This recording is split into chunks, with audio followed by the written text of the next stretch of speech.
Hello friends, कैसे हैं आप सब। 21 जुलाई का करंट अफेयर्स। थोड़ा सा लेट हूँ मैं, और थोड़ा नहीं बहुत ही लेट हूँ मैं, बट घबराने की ज़रूरत नहीं है। जो पुराने वीडियोस थे उनको आपने देखा और उनसे नॉलेज गेन किया, ये एक अच्छी बात है।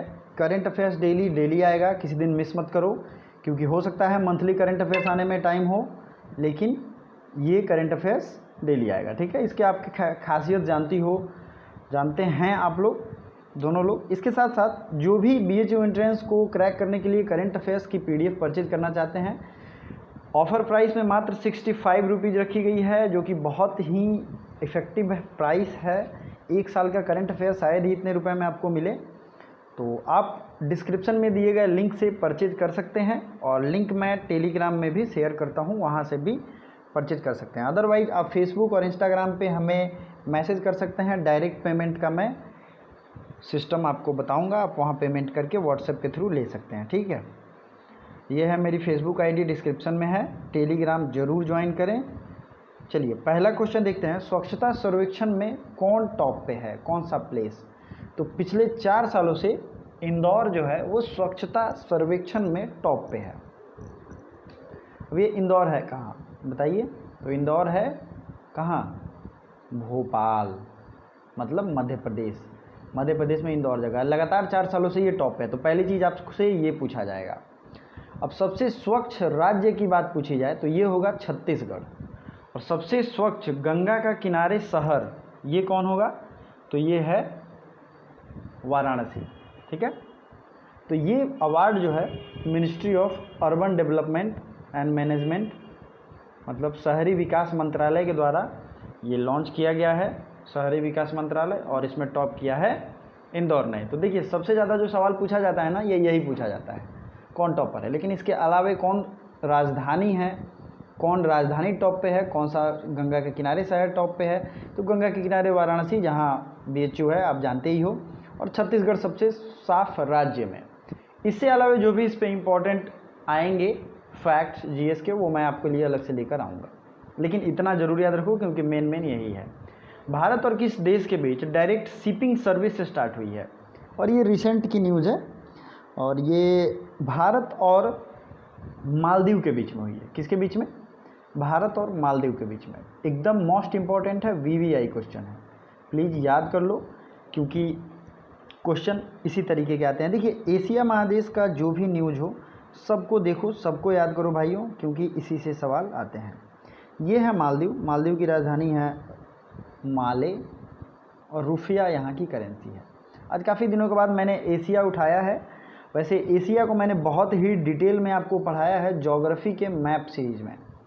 ज्योग्राफी का मैप है, अगर आप वो पूरा सीरीज़ वीडियो देखते हो तो आपको भरोसा रखो, मैप से रिलेटेड, ज्योग्राफी से रिलेटेड जो भी सवाल हैं कंप्लीट हो जाएंगे।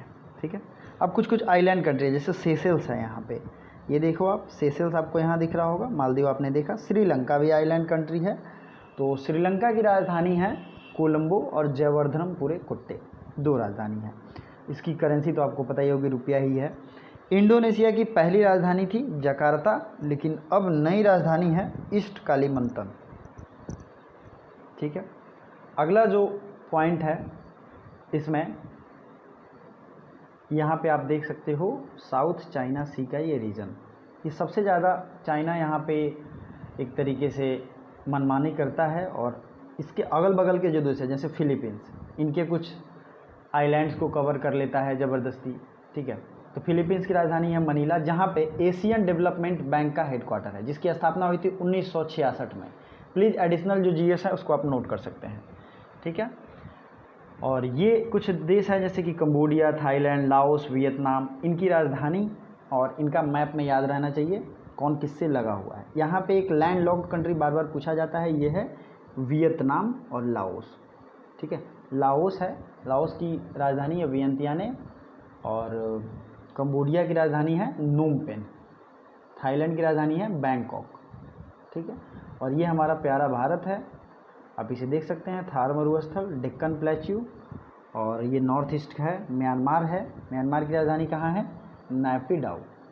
तो एशिया का ऐसा थोड़ा हम लोग रिवीजन करेंगे, हमेशा पूरा रिवीजन हो जाएगा। बाकी आपके पास ज्योग्राफी है। चलिए, निम्न में से कौन सी ब्रांड ने IPL 2020 के लिए स्पॉन्सरशिप जीत ली है। तो IPL 2020 के लिए स्पॉन्सरशिप जीत लिया है किसने? ड्रीम 11। बहुत सारे लोगों ने ड्रीम 11 खेला भी है और इसने 222 करोड़ में ये स्पॉन्सरशिप जीत ली है। मतलब जो आप देखते होंगे ओप्पो का जो टी शर्ट आता था इंडियन प्लेयर की टी शर्ट पे, अब वो आएगा ड्रीम 11 के नाम से। ओके, चलिए आगे बढ़ते हैं। चलिए अगला है विश्व मानवतावादी दिवस, ह्यूमैनिटेरियन डे। ये कब मनाया जाता है? तो ये मनाया जाता है 19 अगस्त को। मानवतावादी दिवस तो आपने देख लिया। अब 19 अगस्त को एक और दिवस मनाते हैं, वो है फोटोग्राफी डे। और मैं जितना भी डे है सबको मैंने आपको रिवीजन कराया है अगस्त में, फिर से आज रिवीजन कराऊंगा। इंटरनेशनल डे ऑफ फ्रेंडशिप, ये आप लोग फर्स्ट संडे ऑफ अगस्त को मनाए होंगे, ठीक है। उसके बाद है हिरोशिमा डे, नागासाकी डे। तो हिरोशिमा डे जो है ये है 6 अगस्त को और नागासाकी डे है ये है 9 अगस्त को, क्योंकि अमेरिका ने जापान पे एटम बम गिराया था इन्हीं 2 दिनों को। ओके, उसके बाद है इंटरनेशनल यूथ डे, ये है 12 अगस्त को। और नेशनल यूथ डे कब था? ये है 12 जनवरी को। ओके, फिर आता है इंडिपेंडेंस डे, आपको पता है। वर्ल्ड ह्यूमैनिटेरियन डे 19 अगस्त को है। नेशनल स्पोर्ट्स डे, ये है ये स्पोर्ट्स डे जो है मेजर ध्यानचंद का जन्म दिवस है और ये मनाया जाता है 29 अगस्त को। इसी 29 अगस्त को एक और दिवस है, 29 अगस्त को स्पोर्ट्स डे भी है और day international day against nuclear test, ठीक है। अच्छा, कुछ चीज़ें हैं जो आपको कॉन्सेप्ट समझनी है। कुछ इंटरनेशनल डे होते हैं, कुछ वर्ल्ड डे होते हैं और कुछ नेशनल डे होते हैं। नेशनल जो होते हैं वो आप समझ रहे हो, राष्ट्रीय स्तर पे मनाया जाता है। इंटरनेशनल डे जो होता है उसे पूरे विश्व को सेलिब्रेट करना चाहिए, ठीक है, लगभग सारे देश करते भी हैं। वर्ल्ड डे जो होता है वो किसी खास वजह से, ठीक है, पूरे दुनिया में सेलिब्रेट किया जाता है, लेकिन इसे किसी एक ऑर्गेनाइजेशन स्पॉन्सर करती है, जैसे यूनेस्को, UNO, WTO, WHO, इस तरीके से, ठीक है। जैसे वर्ल्ड हेल्थ डे था, तो वर्ल्ड हेल्थ डे 7 अप्रैल को मनाते हैं और इसे कौन स्पॉन्सर करता है? तो वर्ल्ड हेल्थ ऑर्गेनाइजेशन, जिसके हेड कौन है? Tedros Adhanom. हाल ही में आई रिपोर्ट के अनुसार पर्यटन में इस्तेमाल किए जाने वाले हाथियों की संख्या में कौन शीर्ष पर रहा है? मतलब जो टूरिज्म में हाथी यूज होते हैं उसमें शीर्ष पे है थाईलैंड, ठीक है। चलिए आगे बढ़ते हैं। हाल ही में किस IIT ने लोक कला अकादमी का उद्घाटन किया है? मतलब पब्लिक आर्ट एकेडमी, ये किया है IIT दिल्ली ने, ठीक है। आर्ट एंड कल्चर इनका काफ़ी अलग भी है और बहुत अच्छा भी है। हाल ही में मड़ुआडीह रेलवे स्टेशन का नाम बदल दिया गया है। ये किस राज्य में है? मड़ुआडीह स्टेशन आप जानते भी होंगे उत्तर प्रदेश में है और हम जब BHU में मतलब बनारस जाते हैं तो हम अपने शहर से मड़ुआडीह स्टेशन पे ही मंडुआडीह स्टेशन पे उतरते हैं, ठीक है। चलिए, उत्तर प्रदेश के बारे में और क्या क्या चीज़ें आप ध्यान रख सकते हो?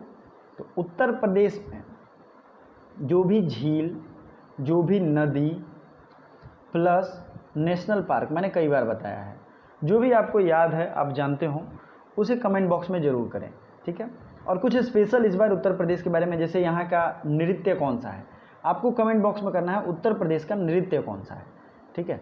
अब देखिए नृत्य की बात आई है तो भरतनाट्यम, कथकली, कथक, ये सब कौन कौन कहाँ का है? कथक, कथकली और भरतनाट्यम, बताइए। तो आइए लगे हाँ तो इसको रिवीजन कर लेते हैं, ठीक है। आंध्र प्रदेश का जो क्लासिकल डांस सबसे ज़्यादा पूछा गया है कुचिपुड़ी, ठीक है, ओके। भरतनाट्यम ये कहाँ पे है बताइए, कमेंट लाइव भी कर सकते हैं, मैंने आपको हमेशा कहा है। तो भरतनाट्यम है तमिलनाडु में, ओके। केरला की बात करेंगे हम, और केरल में कथकली, ये क्लासिकल डांस है, कथकली, ठीक है, कथकली। और जो दूसरा था इसी नाम के सिमिलर, उसको तो आपको कमेंट करके बताना ही है। उड़ीसा का है ओडिसी डांस, ओके। छऊ डांस है, उड़ीसा का 2 डांस याद रखिएगा, छऊ, ओके। अगला है बिहार का जात जातिन, बखो बखाइन, पनवरिया, सामचकवा, ये सब लोकल नेम है तो घबराने की ज़रूरत नहीं है। अच्छा, अब कर्नाटका का यक्षगान बहुत एग्जाम में आया हुआ है, कर्नाटका का यक्षगान, ठीक है, यक्षगान। गुजरात का गरबा, डांडिया, रास, टिप्पानी, ये दोनों जो है ये सब गुजरात के हैं। उसी तरीके से पंजाब का है भांगड़ा, गिद्दा, प्लीज़ नोट अगर कर रहे हो तो नोट कर लीजिए, गिद्दा। ओके, और बता दूं तो मैं डाफ होता है एक, डाफ जिसमें बहुत तेज़ नगाड़े बजाए जाते हैं, ये भी है पंजाब का। उसी तरीके से केरला मैंने बता दिया। मणिपुर का मणिपुरी डांस बहुत ज़्यादा फेमस है और आप यूनिवर्सिटी में एडमिशन लोगे तो इसकी प्रेजेंटेशन भी होती है, मणिपुरी। ओके, नेक्स्ट आइए, मिजोरम का पखुपिला, ये बहुत बार पूछा गया, पखुपिला। ठीक है, तो इस तरीके से आपको ये रिवीजन करते रहना चाहिए। चलिए आगे बढ़ते हैं आप, नहीं तो इसमें ही सारा टाइम निकल जाएगा। हाल ही में रसेल किरस का निधन हुआ, वो कौन थे? तो रसेल किरस एक वैज्ञानिक थे, रसेल किरस। ठीक है, आपको ये याद रखना, वैज्ञानिक साइंटिस्ट थे। हाल ही में एनएसई ने किस आईआईएम के साथ मिलकर निवेशक शिक्षा के लिए डिजिटल लर्निंग प्लेटफॉर्म शुरू करने की घोषणा की है? तो ये है IIM Bengaluru, national stock exchange. NSE का फुल फॉर्म क्या होगा? नेशनल स्टॉक एक्सचेंज ने आईआईएम बेंगलुरु के साथ मिलकर निवेशक मतलब इन्वेस्टर एजुकेशन को डिजिटल लर्निंग प्लेटफॉर्म के लिए समझौता किया है। हाल ही में किस बैंक ने अपना बचत खाता ग्राहकों के लिए एसएमएस शुल्क माफ़ किया है? तो ये है एसबीआई। एसबीआई ने जो एसएमएस शुल्क लेते थे वो अब उन्होंने माफ़ कर दिया है। ठीक है, और ये क्वेश्चन आ सकता है, एसबीआई बैंक की स्थापना कब हुई थी और इसके हेड प्रेसिडेंट हैं रजनीश कुमार। ठीक है, एसबीआई की स्थापना कब हुई थी? 1955 में। अगला है, हाल ही में किस राज्य ने किस सरकार ने स्मॉग टावर बनाने के लिए आईआईटी दिल्ली और टाटा प्रोजेक्ट लिमिटेड के साथ समझौता किया है? तो स्मॉग टावर क्या होता है? जहाँ पे सबसे ज़्यादा प्रदूषण होता है। तो हर साल आप लोग देखते होंगे दिल्ली में सबसे ज़्यादा प्रदूषण होता है। ओके, और इस प्रदूषण की रीजन बहुत सारे होते हैं, आपको ये पूछा भी जाएगा एग्जाम में। हरियाणा का जो और उत्तर प्रदेश का जो जलाया जाता है पुआल, उसका धुआं और बहुत सारी स्मोक रीजन है, पॉल्यूशन, गाड़ियों की प्रदूषण भी है। तो ये आईआईटी दिल्ली और टाटा प्रोजेक्ट लिमिटेड के द्वारा के साथ समझौता किया गया है। चलिए आगे बढ़ते हैं। हाल ही में किस पेमेंट बैंक ने डिजिटल जन बचत खाता लॉन्च किया है? तो ये डिजिटल जन बचत खाता, डिजिटल पब्लिक सेविंग अकाउंट या डिजिटल, इसको ऐसे ही याद रखिए, जन बचत खाता, ये फिनो बैंक है, फिनो बैंक। तो आपने ये ड्रीम 11 वाले सवाल तो देख लिए हैं, किसने आईपीएल 2020 का शीर्षक प्रयोजन अधिकार जीता है? वही क्वेश्चन यहाँ हिंदी में है, स्पॉन्सरशिप, तो ये जीता है ड्रीम 11 ने। हाल ही में किसने सुरक्षा के लिए ड्रोन आधारित निगरानी प्रणाली का शुभारंभ किया है? तो ड्रोन आधारित निगरानी प्रणाली भारतीय रेलवे विकसित करेगा। इंडियन रेलवे के बारे में आपको क्या क्या याद है? 1853 में सबसे पहले रेल चली थी। ठीक है, और ये कहाँ से कहाँ चली थी? तो बोरीबंदर से ठाणे, मतलब मुंबई से ठाणे ऐसा कहा जाता है, तो ये आपको याद रखना है। और इसमें रिसेंट के जो जोन जोड़े गए हैं भारतीय रेलवे में, वो जोन कौन कौन से हैं? वो जोन है नॉर्थ कह रहे हैं, साउथ ईस्टर्न फ्रंटियर, जिसका हेडक्वार्टर है विशाखापट्टनम में। चलिए, हाल ही में जारी है ARIIA 2020 रैंकिंग में कौन शीर्ष पर रहा है? आईआईटी मद्रास। ये रैंकिंग क्या है? ARIIA 2020 ranking. तो ये जनरली नहीं पूछा जाएगा, लेकिन आप देख लो। हाल ही में माइक्रोसॉफ्ट रिसर्च लैब ने किस जनजातीय भाषा के लिए मशीन अनुवाद किया है? तो ये गोंड जो भाषा है, इसके लिए मशीन अनुवाद किया है। VVI क्वेश्चन है और ये क्वेश्चन एग्जाम में आ सकता है। ओके, तो आज के लिए इतना ही, और कल से जो टाइम है करंट अफेयर्स का उसी टाइम पे आएगा, तो घबराने की ज़रूरत नहीं है। Thank you so much for watching.